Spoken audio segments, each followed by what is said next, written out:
She's just a nurse. Somebody get her out of the way so the family can sit down. Sir, please. I said somebody move her. She's just a nurse.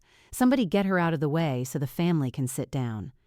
My father-in-law said it loud enough for 3 rows of folding chairs to hear, and he said it while I was still standing at the head of my husband's casket with white cotton gloves on my hands and a flag folded into a tight triangle resting against my chest.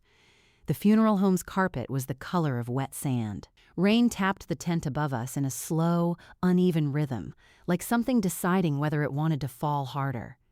I did not turn around right away. I have spent a long time learning how to let an insult pass through a room before I respond to it, the way you let a wave pass under a boat instead of fighting it. Behind me, a man in a dark suit with silver oak leaves on his collar stepped forward before I could say a single word. He was not there for show. He was there because 3 days earlier I had called him myself, and he had come. "Mr. Doyle," he said, and his voice had the kind of quiet that makes an entire tent go still. That flag was folded by Commander Renata Voss, United States Navy Nurse Corps. She is not just anything. She is the reason there is a casket to close today instead of 2. That is where this story really starts, not at the funeral. At a hospital ship 6 years earlier, in water so hot it felt like breathing through a towel, with my husband's blood on my hands before he was ever my husband. My name is Renata Voss. I am 41 years old. I have been a Navy nurse for 19 years, and for most of my marriage, my father-in-law believed that meant I handed out ice chips and changed bedpans. I let him believe it. That was my mistake, and it took his son's death for me to understand exactly how much that mistake had cost both of us. I met Daniel Doyle on the USNS Mercy during a deployment off the coast of a country I still cannot name in casual conversation. He was a helicopter pilot, and I was the trauma nurse who happened to be standing closest to the flight deck when his aircraft came in low and wrong, trailing smoke from an engine that had taken debris nobody expected. 2 crew members died before we got them below decks. Daniel lived because I put my hand inside a wound I was not supposed to be able to close and held pressure for 11 minutes while the ship's only surgeon scrubbed in. He told me later that the last thing he remembered before going under was my voice telling him he was not allowed to die on my shift. He held on to that sentence like it was a handrail. When he woke up 2 days later, the first thing he said to me was, "You're bossy for a nurse." I told him I was bossy for a person, and the nurse part was incidental. He laughed so hard it hurt his stitches, and that was the whole beginning of us. We married 18 months later at a courthouse in San Diego with 2 witnesses pulled off the sidewalk. His father, Walter Doyle, did not come. Walter had been an Army colonel for 26 years, the kind of man who measured every person he met by rank, unit, and combat record, and somewhere in his head he had decided that a Navy nurse did not belong on that scale at all. He never said it directly to me in those years. He said it in smaller ways. He called my work hospital stuff at Thanksgiving. He asked Daniel, in front of me, whether he'd ever considered marrying someone with a real career, something with structure. He introduced me at his own retirement dinner as Daniel's wife, she's in healthcare, the same sentence you'd use for someone who answered phones at a dentist's office. I could have corrected him. I had orders, evaluations, a chest full of ribbons I never wore to family dinners because I did not think it was my place to compete with a man who had spent his whole life building an identity out of rank. Daniel used to get furious on my behalf. "Tell him," he'd say, driving home from another dinner where his father had cut me out of the conversation like a photograph trimmed to fit a frame. "Tell him what you actually do." I always said the same thing. It doesn't matter what he thinks I do. It matters what I know I do. I believed that. I still believe most of it. What I didn't understand yet was that silence, held too long, stops being dignity and starts being erasure, and eventually you're the one erasing yourself. Daniel and I built a life around deployments and short leaves and long phone calls with bad connections. He flew search and rescue. I moved between hospital ships and stateside trauma units, and every time either of us shipped out, the other one learned to live with a particular kind of quiet fear that never fully goes away, no matter how many times you tell yourself it will. We didn't have children. We talked about it the way people talk about a house they plan to buy someday, a nice idea sitting a little ways down the road. We thought we had time. 11 months ago, Daniel's helicopter went down during a training exercise off the Virginia coast. Mechanical failure, not enemy fire, not heroics, just a machine that failed at altitude over cold water. He was 39 years old. I got the knock on my door at 5:40 in the morning, still in my scrubs from a night shift, and I remember thinking, with a strange and useless clarity, that I had held 100 strangers' hands through the worst moment of their lives, and I did not know how to hold my own. Walter flew in from Colorado Springs 2 days later. He walked into my house, looked around at the framed photos of Daniel in his flight suit, and said, "Where are his medals? I want them displayed properly for the service. Not 'How are you?' Not 'I'm sorry.'" I told him the medals were in a box in the closet where Daniel kept them, because Daniel never cared about displaying things. He cared about doing them. Walter's jaw tightened like I had insulted the flag itself. That was the first crack. It would not be the last. The funeral was to be held with full military honors at a chapel outside Norfolk, followed by burial with an honor guard. As next of kin, I had every legal right to determine the details of my husband's service, and I exercised that right the way I exercise every right I've ever had, quietly and without asking permission. What Walter did not know, because I had never told him, and because Daniel and I had agreed a long time ago that some things are not for family dinners, was that I did not just work on hospital ships. For the last 4 years, I had also served as a qualified member of a Navy ceremonial detail, trained specifically in military funeral honors, including the folding and presentation of the interment flag. I had done it for strangers more times than I could count. Sailors nobody came to visit, pilots whose families lived too far to make the trip. I had folded flags for people I never met and handed them to mothers who could not stop shaking. I had never once imagined I would do it for my own husband. I requested, through official channels, to be the one who folded Daniel's flag. It is allowed. It is rare, and it requires approval. But it is allowed, and I met every qualification because I had spent 4 years earning them in silence, while my father-in-law asked Daniel whether I'd ever considered something with structure. The approval came through 2 days before the funeral. I did not tell Walter. I did not tell him because some part of me, the part that was still tired of explaining myself to a man who had already decided who I was, wanted him to see it instead of hear about it. That brings us back to the tent, the wet sand carpet, and the rain. The morning of the funeral, I stood at the edge of the flag detail in my dress uniform, gloves on, back straight, because that is what you do. You make your body do the job, even when your mind is somewhere else entirely, usually 11 months in the past, standing on a flight deck with someone's blood on your hands, except this time it had been his. The honor guard performed the ceremony exactly the way it is supposed to be performed. 13 folds, each one deliberate. I was the one who executed the final fold and presented the flag, the way I had done for strangers dozens of times.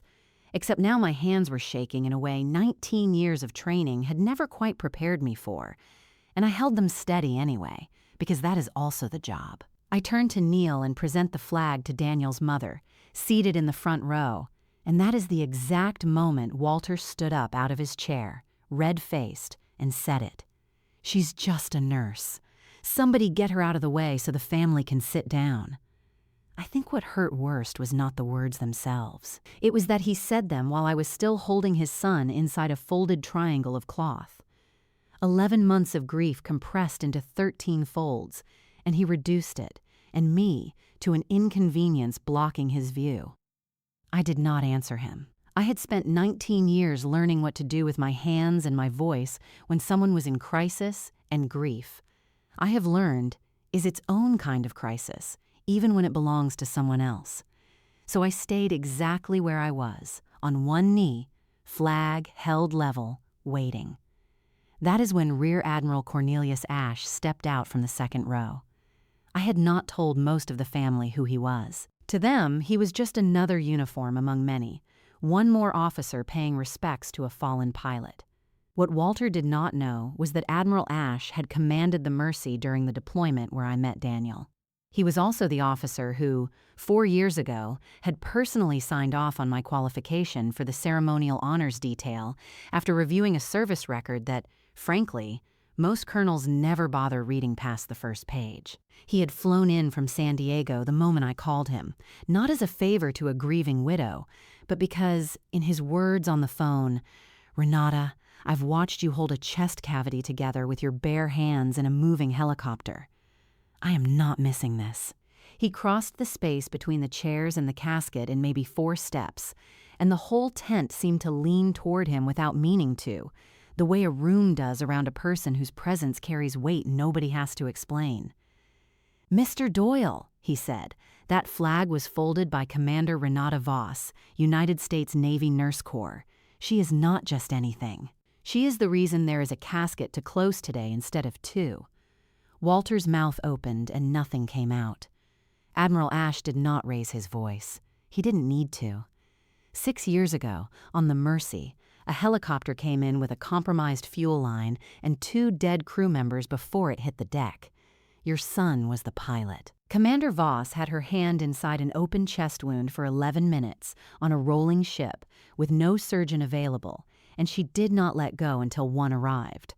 I have read the after-action report more times than I can count, because I was the one who had to write the citation. Your son is not 39 years dead. He is 39 years old today because a nurse you have spent years dismissing at your own dinner table decided his life was worth the risk to her own hands. He paused. I flew across the country to watch her fold that flag because I know exactly what those hands have done. I would ask you to sit down and show her the respect this moment requires. I have thought about that silence many times since. It did not feel like victory. Grief does not leave room for victory. It felt like something long overdue finally being said out loud in a place where it could no longer be quietly filed away. Walter sat down. He did not apologize. Not then, not in front of everyone, and I did not expect him to. Men like Walter Doyle do not repair decades of certainty in a single sentence delivered in front of witnesses. But something in his face had shifted, the particular collapse of a man who has just discovered that the story he told himself for years had a hole straight through the middle of it. I finished the presentation. I placed the flag in his wife's hands, the woman who had never once, in 6 years, treated me the way her husband did, and I said the words I had said to a dozen other families, the ones I had never expected to say to my own. On behalf of the President of the United States Navy, and a grateful nation, please accept this flag as a symbol of appreciation for your loved one's service. Daniel's mother held my hand for a long moment afterward, longer than protocol required, and whispered, I always knew who you were. That mattered more to me than I expected it to. After the service, Walter found me near the parking lot, away from the crowd, holding my white gloves in one hand because I hadn't been able to make myself put them back on since the ceremony ended. He looked older than I had ever seen him look, and for the first time in 6 years, he looked uncertain in front of me, a man who had spent his whole career being certain about everything. I didn't know, he said. I know you didn't, I told him. You never asked. He flinched at that, the same way Daniel used to flinch when I told him a truth he wasn't ready to hear yet but needed anyway. He used to tell me, Walter said slowly, that you were the strongest person he'd ever met. I thought he meant it about your patience, putting up with deployments, putting up with me. He looked down at his hands. I don't think that's what he meant. No, I said. It wasn't. I did not forgive him that day. I want to be honest about that, because I think too many of these stories end with a clean, easy reconciliation that doesn't match how grief actually works. What I did was let him carry the weight of what he'd said, out loud, in front of everyone who mattered, instead of carrying it quietly myself, the way I had carried every other slight for 6 years. I stopped absorbing his contempt so he could stay comfortable. That was the real change, not an apology, not a hug at a funeral. A boundary, finally drawn, at the one moment in our relationship when I had nothing left to protect by staying quiet.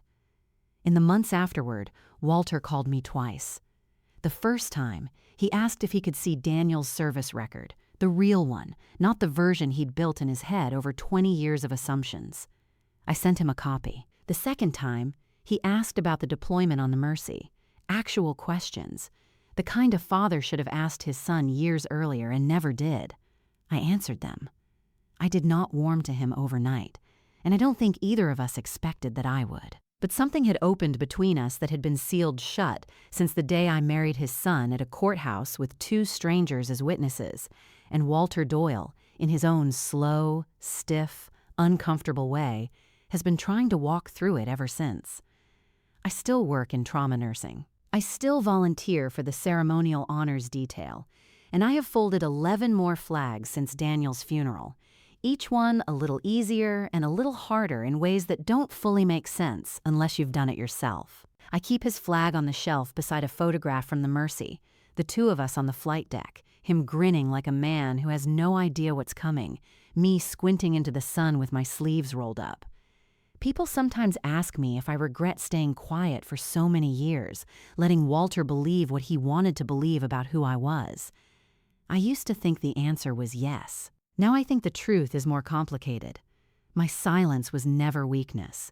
It was restraint, the same restraint that lets you hold pressure on a wound for 11 minutes without your hands shaking, even when everything in you wants to fall apart. But restraint has a cost if you never let anyone see what it's protecting. I spent 6 years letting a man define me by the smallest word he could find for what I do. It took losing my husband and folding his flag with my own hands for that word to finally run out of room. If you have ever been reduced to a title someone else decided was small enough to dismiss, I want you to hear this. The people who underestimate you are not judging your worth. They are only showing you the limits of what they were willing to see. And sometimes it takes one moment, one flag, one person willing to say the truth out loud in a room full of silence for everyone else to finally understand what you already knew about yourself the entire time.